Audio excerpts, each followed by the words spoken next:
The autumn wind whistled through the quiet suburban streets of Philadelphia as Officer Thompson pulled over a black Mercedes on a routine traffic stop. The car had been going 5 miles over the speed limit, nothing major, but enough to warrant attention on this particular evening. Behind the wheel sat a young black man in his early 30s, dressed impeccably in a tailored navy suit. "License and registration, please," Officer Thompson requested, his flashlight beam cutting through the gathering dusk. The driver reached slowly for his glove compartment, maintaining a calm demeanor despite the obvious tension in the air. "Sir, I'm reaching for my documents," he announced clearly, following the safety protocol he'd learned years ago. But before he could retrieve them, another patrol car pulled up, its lights flashing. 2 more officers approached, hands hovering near their weapons. The driver took a deep breath, maintaining his composure even as his heart raced. He'd been here before, too many times to count. As a successful defense attorney, he knew the law inside and out, yet somehow found himself in these situations more often than he cared to remember. "Step out of the vehicle," the second officer commanded, his tone leaving no room for discussion. The driver complied, moving deliberately, his expensive leather shoes crunching against the gravel. "Officers, there seems to be a misunderstanding," he began, his voice steady and professional. "I'm an attorney with Dash." "Hands where we can see them," interrupted the third officer, cutting off his explanation. The situation was escalating quickly, and the driver could feel the familiar knot forming in his stomach. He'd seen cases like this go wrong too many times in his career. What the officers didn't know was that this routine traffic stop was about to become anything but routine. The driver's brother, the newly appointed police commissioner of Philadelphia, had just finished a meeting nearby. Their family dinner plans had been delayed by this very stop. As the officers began their questioning, a fourth set of police lights appeared in the distance. The driver remained silent now, knowing what was about to unfold. He'd wanted to handle this situation professionally, to avoid using his connections, but sometimes the world didn't give you that choice. A black SUV pulled up, and out stepped a tall, commanding figure in full police commissioner regalia. The 3 officers turned, their faces shifting from confusion to shock as they recognized their superior. The commissioner's voice cut through the night air like a blade. "Would someone care to explain why you're detaining my brother?" The silence that followed was deafening. Officer Thompson's flashlight beam wavered, then dropped entirely. The other officers straightened their postures instinctively, their hands moving away from their weapons. The driver watched as realization dawned on their faces. He wasn't just any black man in a nice car. He was Richard Anderson, one of the city's top defense attorneys, and brother to Commissioner William Anderson, the first black police commissioner in the city's history. The next few minutes unfolded like a carefully choreographed dance of apologies and explanations. But Commissioner Anderson wasn't interested in excuses. Instead, he saw an opportunity, a teaching moment that could ripple through the entire department. "Gentlemen," he addressed his officers, his voice firm but measured, "tomorrow morning at 8 a.m., I want all of you in my office. We're going to have a long discussion about proper procedure, probable cause, and the importance of unbiased policing." As the officers nodded solemnly, Richard finally retrieved his license and registration, documents that would no longer be necessary. The brothers exchanged a knowing look, one that spoke of countless similar experiences throughout their lives, both before and after they had achieved their respective positions of influence. This incident would later become a catalyst for change within the department. Commissioner Anderson would use it as a cornerstone for his new training program, designed to address unconscious bias and improve community relations. But for now, it was just another reminder of the work still left to be done. The night ended with the brothers finally making it to their family dinner, though the conversation would be heavier than originally planned. Their mother, a retired civil rights attorney, would listen to the story with a mixture of anger and pride, anger at the persistent reality her son still faced, and pride in how they handled it. As the first part of this story draws to a close, it serves as a powerful reminder that appearances can be deceiving, and that change often comes from unexpected moments of confrontation and revelation. The Anderson brothers' experience would soon become a talking point in police precincts across the city, sparking conversations that were long overdue. The autumn wind continued to blow through Philadelphia's streets that night, carrying with it the promise of change, however slow and hard-won it might be.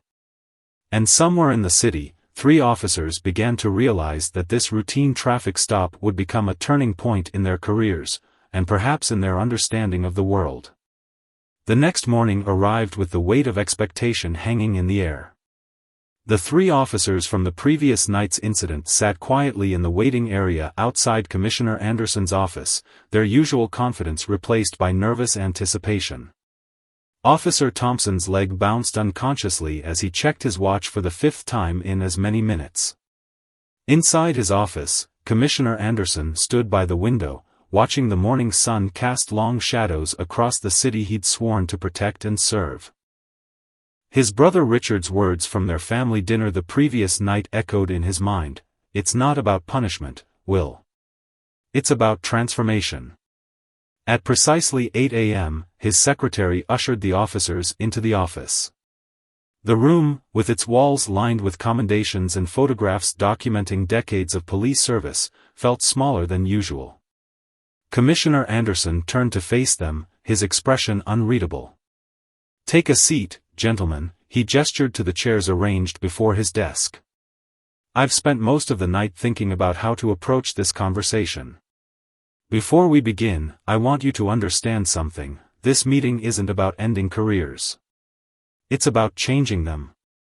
The tension in the room eased slightly, but the officers remained alert. Commissioner Anderson picked up a thick file from his desk. "This," he held up the file, "is a collection of similar incidents from the past 6 months alone.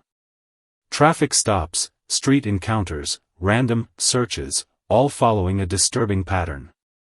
But here's what makes yesterday's incident unique: you stopped a man who happened to be connected to someone with the power to address this systematically." Officer Thompson cleared his throat. "Sir, about last night Let me finish," the commissioner interrupted, his voice firm but not unkind. "My brother and I grew up in this city. We played in these streets, attended these schools, and dreamed of making a difference.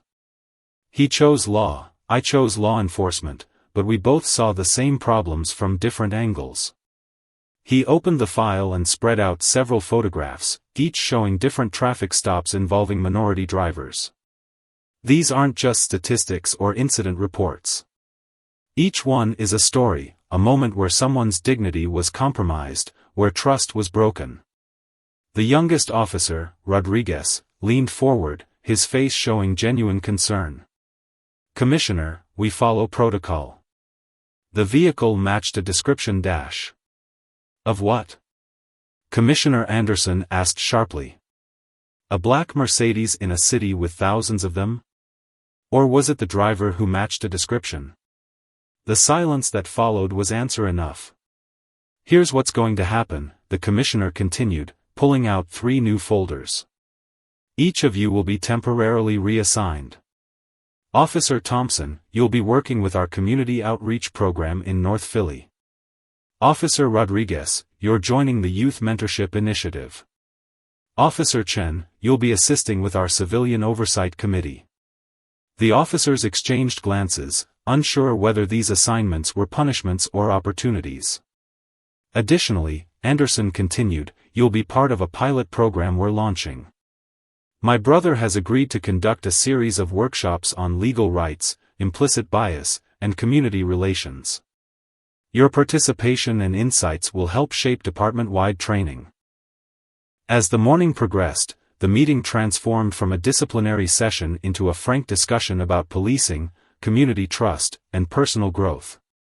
The officers shared their own experiences, fears, and misconceptions. Commissioner Anderson listened, occasionally sharing stories from his early days on the force. By mid-morning, news of the previous night's incident had begun circulating through the department. Officers gathered in break rooms and hallways, discussing the implications. Some defended the officers involved, others saw it as a wake-up call, but everyone recognized the significance of how the commissioner was handling it. Meanwhile, across town, Richard Anderson sat in his law office, reviewing cases remarkably similar to his experience. His phone hadn't stopped ringing since morning, reporters seeking comments, community leaders wanting to discuss initiatives, and fellow attorneys sharing their own stories. His legal assistant poked her head in. "Your brother's on line 1. Richard picked up the phone, hearing the familiar voice of his older brother. "How did it go?" "Better than expected," Commissioner Anderson replied. "They're good officers, Rick. They just need to understand the impact of their actions, to see beyond their training and really connect with the community they serve." "And the program we discussed?" "It's happening. I'm announcing it at the press conference this afternoon. We're calling it the Bridge Initiative, focusing on transforming police-community relationships through understanding and accountability." Richard smiled, remembering their mother's words from dinner the previous night, "Sometimes the most powerful changes come from the most uncomfortable moments." As the day continued, the incident began taking on a life of its own.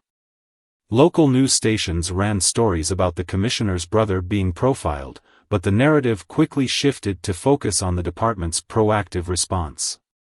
Community leaders cautiously praised the Bridge Initiative, while police union representatives expressed measured support for the training program.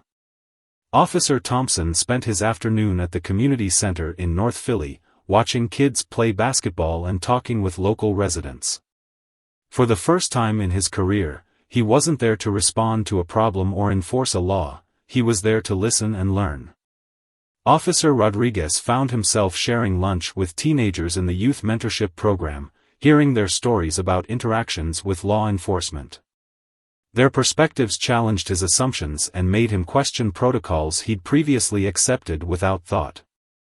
Officer Chen sat in on a civilian oversight committee meeting, witnessing firsthand the emotional testimony of community members who'd experienced profiling. The statistics and incident reports he'd reviewed countless times suddenly had faces, names, and stories attached to them. As the sun began to set on this transformative day, Commissioner Anderson stood before a crowd of reporters, community leaders, and fellow officers. With his brother Richard by his side, he announced the Bridge Initiative, describing it as, not just a program, but a promise to do better, to be better. The story of the traffic stop that sparked these changes would be told many times in the coming months, but its true impact would be measured in the small, daily interactions between officers and the communities they served. It wasn't just about one night or one incident, it was about starting a conversation that was long overdue. And somewhere in Philadelphia, 3 officers began their journey toward becoming the kind of law enforcement officers their city needed, ones who could see beyond assumptions and serve with true understanding and respect. 2 weeks after the traffic stop incident, the community center in North Philadelphia buzzed with nervous energy. Officer Thompson stood at the back of the room, watching as people filtered in for the first Bridge Initiative community dialogue session. The faces in the crowd told stories of skepticism, hope, and everything in between. Richard Anderson, dressed in a casual sweater rather than his usual courtroom attire, stood at the front of the room, arranging chairs in a circle. His brother, Commissioner Anderson, had insisted on these sessions being informal, no podiums, no barriers between law enforcement and community members. "Never thought I'd be walking into a police program voluntarily," muttered an elderly gentleman as he took his seat.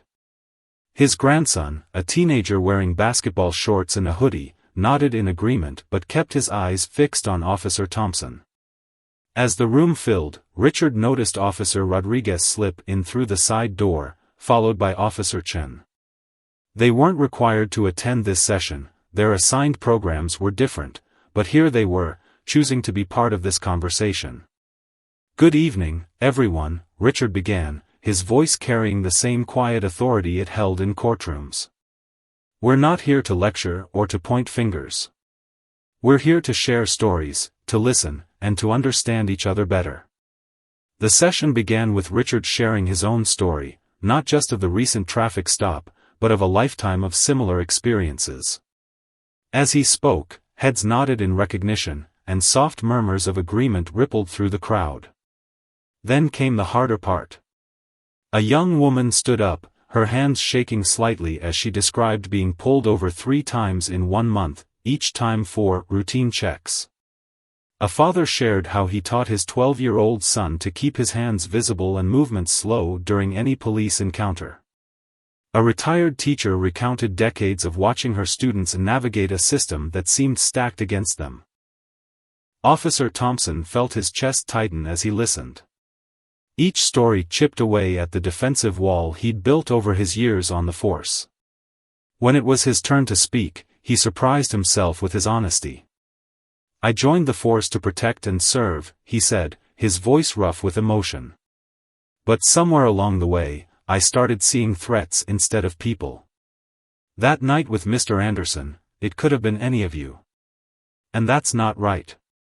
Across town, Commissioner Anderson sat in his office, reviewing the preliminary feedback from the other Bridge Initiative programs. Officer Rodriguez's youth mentorship program was showing promising results. The kids were opening up, sharing their experiences and dreams.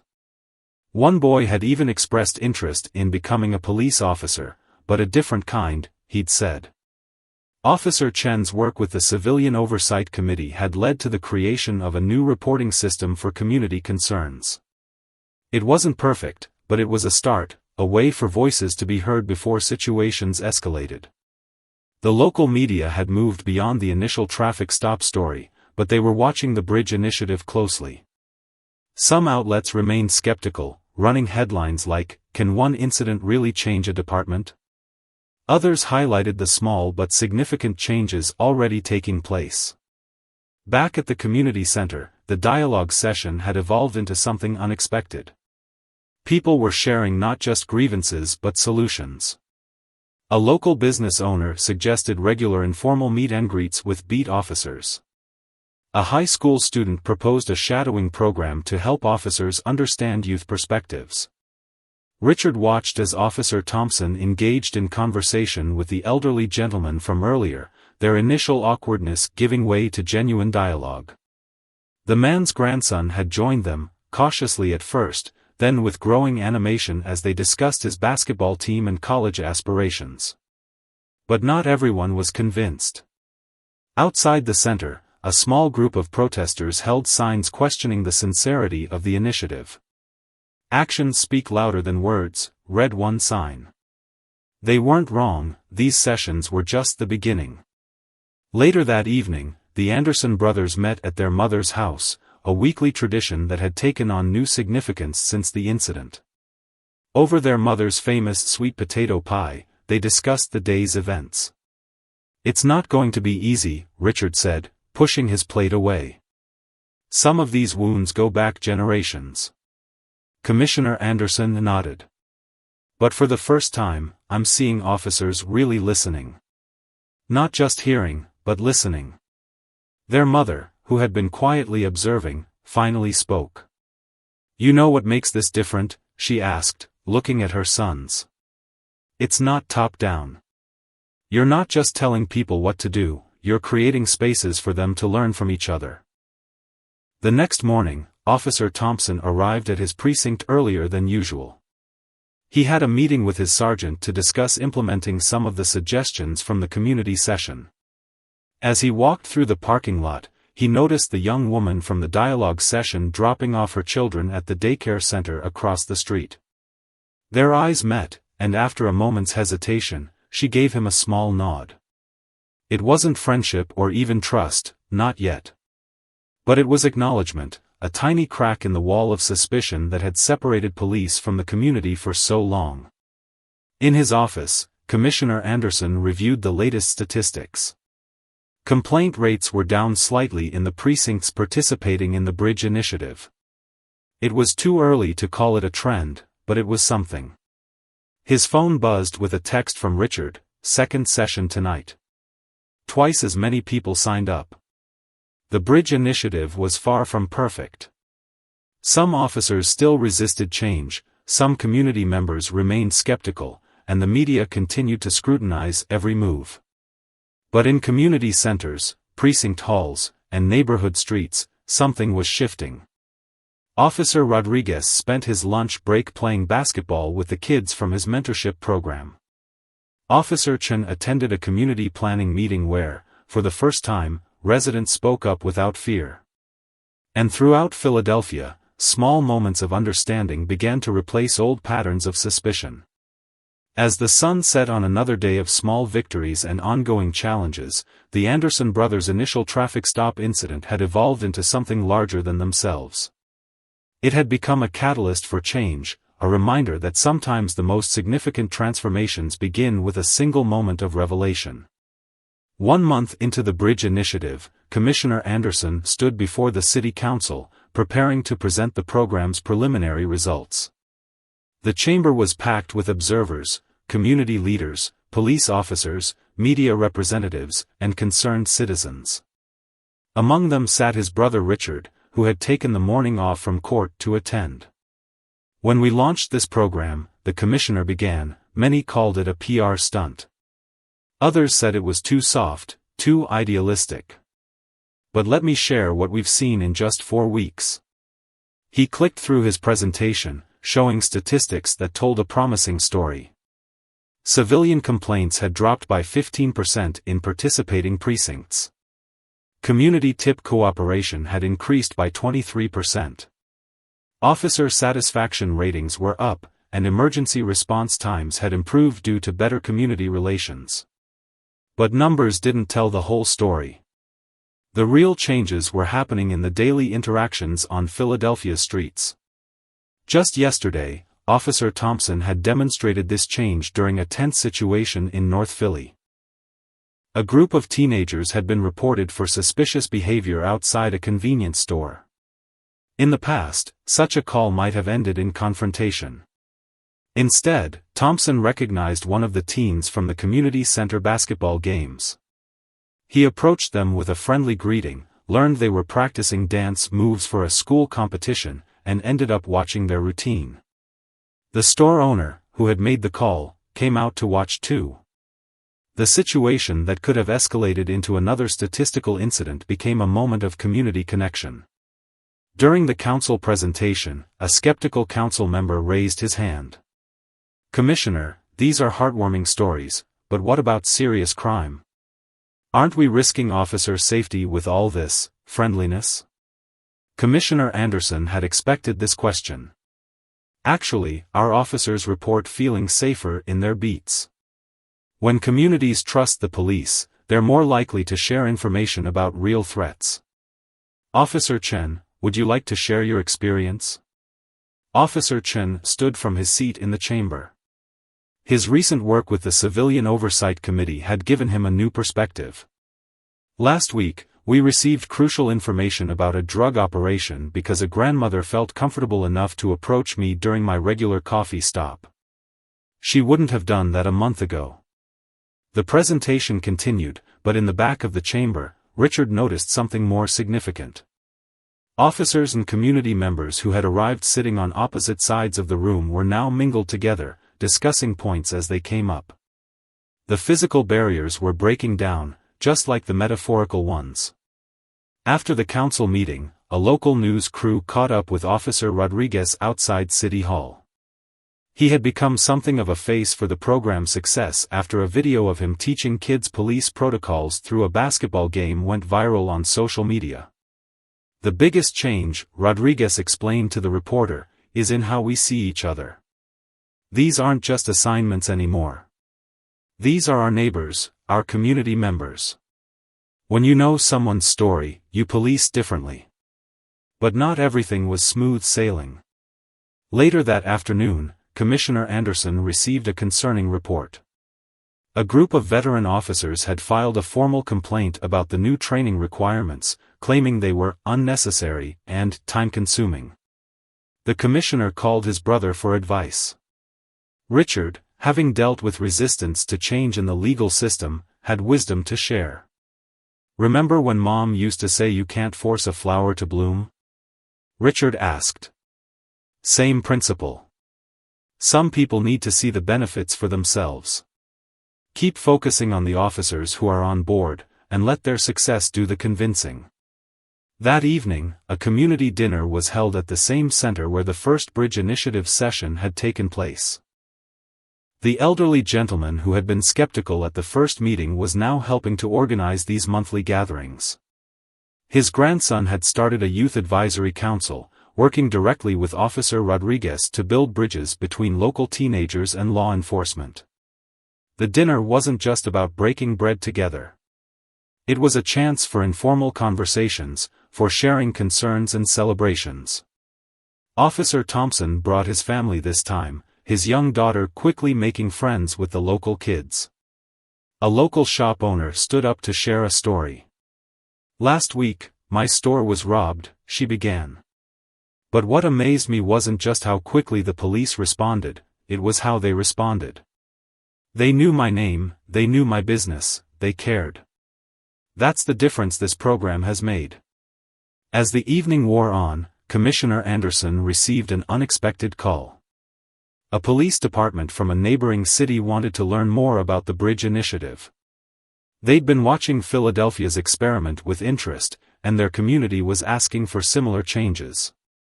The commissioner shared this news with his brother as they helped clean up after the dinner. Richard smiled, remembering their conversation the night of the traffic stop that started it all. "You know what's ironic?" Richard said, stacking chairs. "That night, I was angry about being profiled. I never imagined it would lead to all this." The next morning, Officers Thompson, Rodriguez, and Chen met for coffee before their shifts, a habit they developed over the past month. They discussed their upcoming assignments, but also shared stories about the changes they were seeing. "Yesterday," Chen said, "a kid waved at my patrol car.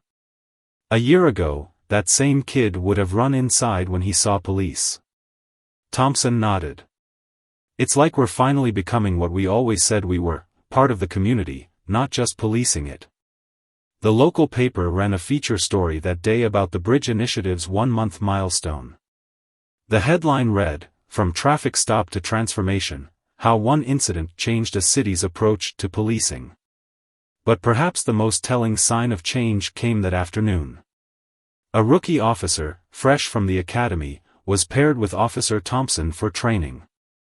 As they drove through North Philly, the rookie noticed Thompson stopping to chat with residents, knowing their names, asking about their families. "Is this part of the new program?" the rookie asked. Thompson shook his head.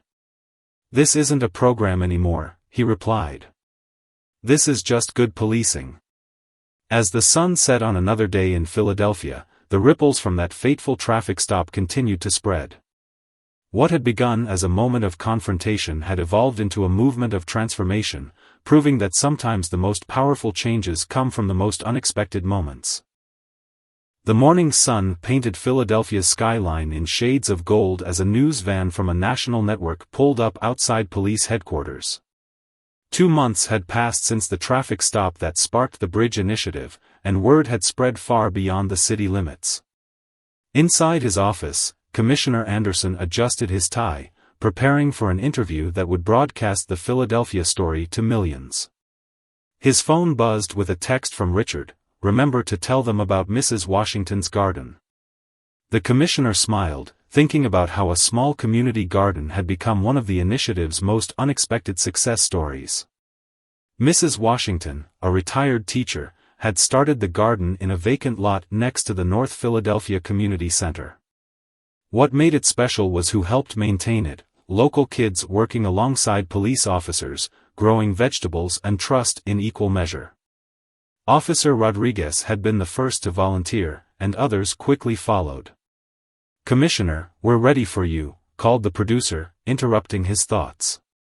As he walked to the interview setup, he passed a wall of photographs, recent editions showing officers at community events, youth mentorship sessions, and yes, Mrs. Washington's garden. The interviewer, a veteran national correspondent, dove straight in. "Commissioner, police departments across the country are facing similar challenges. What makes Philadelphia's approach different?" Anderson leaned forward slightly. We're not just implementing programs, we're changing culture. And it started with a personal story that could have gone very differently. As the interview continued, across town, Officer Thompson was conducting a training session for officers from neighboring districts. The room was full of skeptical faces, the same look he'd worn just 2 months ago. "I know what you're thinking," he began. "This is soft policing. This won't work in the real world." I thought the same thing. Then something happened that changed everything. He shared not just the story of the Anderson brothers' traffic stop, but what happened after, the community sessions, the changed perspectives, the reduced tensions. He told them about a recent domestic disturbance call where the family recognized him from community events. Their trust had helped de-escalate the situation before it turned violent. Meanwhile, Richard Anderson sat in his law office, reviewing a proposal for a statewide police reform bill inspired by the Bridge Initiative. His phone rang. It was the elderly gentleman from the first community session. "My grandson got accepted to the police academy," the man said, his voice thick with emotion. "He says he wants to be part of the change. Never thought I'd be proud to have family in law enforcement, but here we are." That afternoon, a strategy meeting brought together key figures from the initiative. Officer Chen presented data showing a 30% reduction in use of force incidents. Officer Rodriguez shared stories from his youth mentorship program, including a successful job fair that had connected local teenagers with internship opportunities. But it wasn't all success stories. A recent incident in West Philadelphia had tested the program's resilience. A foot pursuit had ended in a confrontation, bringing back old tensions. However, the difference was in the response. Community leaders and police officials had come together immediately, reviewing body camera footage and maintaining open dialogue throughout the investigation. "This is where the real work happens," Commissioner Anderson told the group. "Not in preventing all problems, but in how we handle them when they occur." Later that evening, a community town hall meeting filled the local high school auditorium. The crowd was different from 2 months ago. Officers and residents sat together, many on first-name basis. Children ran through the aisles, no longer taught to fear the uniform. A young officer who had initially resisted the changes stood to speak. "I used to measure success by the number of arrests I made," she admitted. "Now I measure it by the number of problems I prevent. Last week, I helped a kid with his math homework during my patrol break. His mother nearly cried, said she'd never thought she'd trust a police officer in her home." The national media presence had brought both opportunities and challenges. Some officers felt uncomfortable with the spotlight, while others worried about maintaining authenticity under scrutiny. Commissioner Anderson addressed these concerns head-on. "We're not doing this for the cameras," he reminded his staff. "We're doing this for our community, for our city, for the future of policing." Richard's law firm had seen changes too. More officers were seeking legal counsel proactively, asking about community rights and better ways to handle sensitive situations. The adversarial relationship between law enforcement and defense attorneys was slowly evolving into something more collaborative. As the day drew to a close, Officers Thompson, Rodriguez, and Chen met at Mrs. Washington's garden. The evening shift volunteers were helping local kids harvest tomatoes and peppers. The officers reflected on how much had changed since that fateful traffic stop. "You know what's different?" Officer Chen said, watching a rookie officer teaching a young girl how to plant seeds. "We're not just serving the community anymore, we're part of it." Thompson nodded, remembering his own transformation. "Yesterday, I was pulling someone over for a broken taillight. Before I even got out of my car, I was thinking about their story, their perspective. That's what this initiative has taught me." Commissioner Anderson and his brother met for their weekly dinner, this time joined by several officers and community members, a gathering that had become a regular occurrence. The conversation flowed naturally between work and personal life, the barriers between law enforcement and community continuing to dissolve. "Remember when we were kids," Richard said to his brother, and Mom told us we'd have to work twice as hard to make half the impact. Look at us now." The commissioner looked around the table, at Officer Thompson sharing photos of his daughter's school play, at Mrs. Washington discussing garden plans with Officer Rodriguez, at the young teens comfortable in the presence of police officers. "The real test," he said, "will be making sure this outlasts us. That it becomes the new normal, not just a special initiative." As night fell over Philadelphia, the impact of that single traffic stop continued to ripple outward. Other cities were beginning to implement their own versions of the Bridge Initiative. Police academies were revising their training programs. Community organizations were developing new ways to partner with law enforcement. But perhaps the most profound change was in the daily interactions on Philadelphia's streets, the small moments of trust, respect, and understanding that were gradually rewriting the story of police-community relations, one human connection at a time. 3 months after the traffic stop that changed Philadelphia, Commissioner Anderson found himself standing before a congressional committee in Washington, D.C. The hearing room buzzed with anticipation as lawmakers, law enforcement officials, and community leaders from across the nation gathered to learn about what the media had dubbed the Philadelphia model. Richard sat in the gallery, watching his brother prepare to testify. Next to him were Officers Thompson, Rodriguez, and Chen, all called as witnesses to share their first-hand experiences. The night before, over dinner, they had discussed the surreal nature of their journey from that tense traffic stop to this historic moment. "Members of the committee," Commissioner Anderson began, "what I'm about to share isn't just about police reform. It's about human transformation. 3 months ago, a routine traffic stop could have become another headline about police bias. Instead, it became a catalyst for change." As he spoke, images appeared on the screens behind him, Officers Thompson and Rodriguez playing basketball with local youth, Officer Chen at a community garden harvest, police cadets attending cultural sensitivity workshops led by community members. But it was the statistics that caught the committee's attention. Violent crime down 18%. Civilian complaints reduced by 40%. Community tip cooperation up 45%. Officer job satisfaction increased by 25%. The commissioner paused, letting the numbers sink in. But these aren't just statistics. Each number represents a story of trust rebuilt, a barrier broken down, a relationship restored. In Philadelphia, those watching the live broadcast at the community center burst into applause.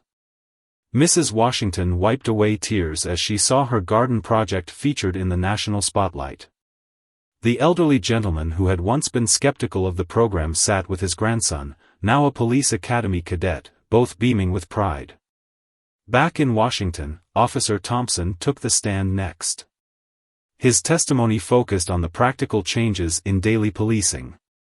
"Last week," he shared, "we responded to a potentially volatile situation at a local high school. 6 months ago, it might have ended in arrests. Instead, because we knew the community, had relationships with the school staff and students, we were able to de-escalate the situation through dialogue." Officer Rodriguez spoke about the youth mentorship program, which had now expanded to every precinct in Philadelphia. "These kids aren't just statistics to us anymore," he explained. "They're our neighbors, our future. When they see a police car now, they wave instead of running." During a break in the testimony, Richard stepped out to take a call from their mother. She was watching from home, and her voice trembled with emotion. "Your father would have been so proud," she said. "This is what he always said police work should be about, serving, not just enforcing." The afternoon session brought unexpected testimony from a former gang member turned community activist. He described how the Bridge Initiative had changed the dynamic in his neighborhood. "Officers know our names now," he said. "They know our stories. And we know theirs. It's harder to see someone as the enemy when you've shared a meal with them, when your kids play together." The congressional hearing made national news, but the real work continued on Philadelphia's streets. That same evening, while the delegation was still in Washington, a rookie officer fresh out of the new training program handled her first major call, a domestic dispute that could have turned violent. Instead of rushing in with authority, she remembered her training. She knew the family from community events, had their trust.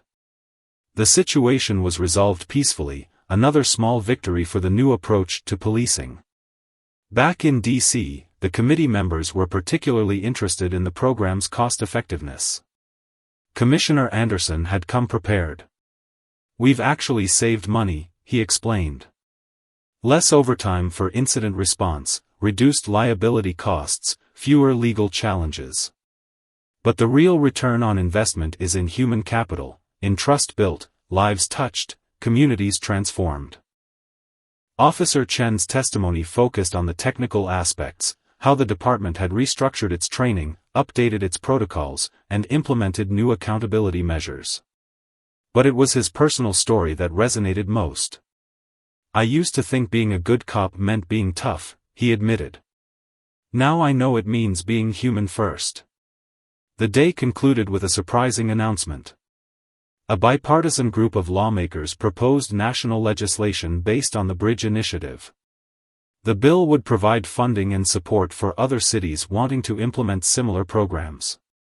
That evening, at a small dinner gathering in Washington, the Philadelphia delegation reflected on their journey. Officer Thompson showed recent photos of his daughter's birthday party, where half the guests were families he'd met through community policing. Officer Rodriguez shared plans for expanding the youth mentorship program nationally. Richard pulled out his phone to show a text from the convenience store owner who had called the police on those dancing teenagers months ago. The store had become a safe haven for local youth, with the owner now organizing weekly talent showcases in partnership with the police department. Commissioner Anderson sat back, listening to the conversations around him. "You know what strikes me," he said. "None of this would have happened if we'd handled that traffic stop the way we used to. Sometimes the biggest changes come from our most challenging moments." The next morning, before heading back to Philadelphia, the group visited the National Law Enforcement Officers Memorial. As they stood before the wall of names, Officer Thompson's rookie partner, who had joined them in Washington, asked a question that gave them all pause. "Do you think we'll see less names added here because of what we're doing? Because we're building bridges instead of walls?" The question hung in the air, heavy with hope and possibility. Commissioner Anderson placed his hand on the young officer's shoulder. "That's exactly why we do this work," he replied. "Every bridge we build might be a life we save, on both sides of the badge." As their train pulled out of Washington, heading back to Philadelphia, news alerts buzzed on their phones. Cities across the country were announcing plans to study and implement their own versions of the Bridge Initiative. The ripple effect was becoming a wave. But for the officers returning home, the most meaningful success wasn't in the national headlines or congressional records. It was in the small moments they'd witness tomorrow, in the waves from children, the trusting smiles from elderly residents, the casual conversations on street corners that once would have been tense encounters. What had started with a traffic stop and a revelation about two brothers had grown into something far bigger than themselves. It had become a movement, a model, a hope for the future of policing in America. 6 months after the fateful traffic stop, Philadelphia hosted the first National Community Policing Summit. As Commissioner Anderson looked out over the crowded convention center, he saw representatives from over 200 cities across America. But what truly caught his eye was the mix of uniforms and civilian clothes, all mingled together in easy conversation. The morning began with an unexpected scene, Officer Thompson's daughter and Mrs. Washington's granddaughter giving a joint presentation about their school's new Police Youth Alliance program. The two girls, one black and one white, one the daughter of a cop and one from the community, had become best friends through the Bridge Initiative's family programs. "My dad used to just be a police officer," Thompson's daughter told the audience. "Now he's part of our neighborhood. Everyone knows him. He's not just my dad in a uniform anymore, he's everyone's friend in a uniform." Richard Anderson, sitting in the front row, found himself thinking back to that night 6 months ago. The same streets where he'd been pulled over were now hosting community block parties where officers and residents broke bread together. The transformation seemed almost impossible, yet here they were. Officer Rodriguez took the stage next, accompanied by his youth mentorship group. Among them was the teenager who had been, suspiciously, dancing outside the convenience store months ago. The young man was now teaching dance classes at the community center, with officers often joining in, creating viral moments of joy that countered years of tense police community videos. "We're not just changing policies," Rodriguez explained to the summit attendees. "We're changing narratives. Every positive interaction rewrites years of negative experiences." During the lunch break, Officer Chen led a workshop on implementing community oversight committees. The room was packed with police chiefs and community leaders from across the country, all taking notes as he shared Philadelphia's successes and challenges. "The hardest part," Chen admitted, "isn't creating new programs. It's changing old mindsets. But when officers see their jobs becoming safer and more rewarding, even the skeptics start to come around." Back in North Philadelphia, at Mrs. Washington's garden, a film crew documented what had become known as the Garden Watch, officers and community members working together to maintain the now sprawling urban farm that fed local families and fostered ongoing relationships. The elderly gentleman who had once been skeptical of the program was now its biggest advocate. His grandson had completed police academy training and would soon join the force, part of a new generation of officers trained under the Bridge Initiative's principles from day one. 6 months ago, the older man told the camera, "I wouldn't have believed you if you'd told me I'd be proud to have a grandson becoming a police officer. But he's joining a different kind of police force, one that serves with the community, not just polices it." At the summit, Commissioner Anderson shared the latest data. The numbers were impressive: crime rates down, community trust up, officer retention improved. But it was the personal stories that really captured the transformation. He told them about the recent graduation ceremony at the police academy, where new officers received their badges not just from department brass, but from community leaders. About the monthly dinner program where officers and residents cooked traditional family recipes together, sharing culture and building understanding over meals. Richard took the podium to discuss the legal implications of the initiative. Defense attorneys and prosecutors were working more collaboratively with law enforcement, focusing on prevention and rehabilitation rather than just punishment. The city's court system had seen a significant decrease in confrontational police-civilian cases. "We're not just changing how we police," Richard explained. "We're changing how we define justice." As the summit continued, news arrived from Washington. The national legislation inspired by the Bridge Initiative had passed with bipartisan support. Federal funding would now be available for cities wanting to implement similar programs. But the real moment of truth came that evening, during an unplanned incident near the convention center. A car backfired, sounding like gunshots. In the past, such a moment might have led to panic and confrontation. Instead, officers and civilians worked together instantly to calm the crowd and assess the situation. It was a small moment, but it demonstrated how deeply the changes had taken root.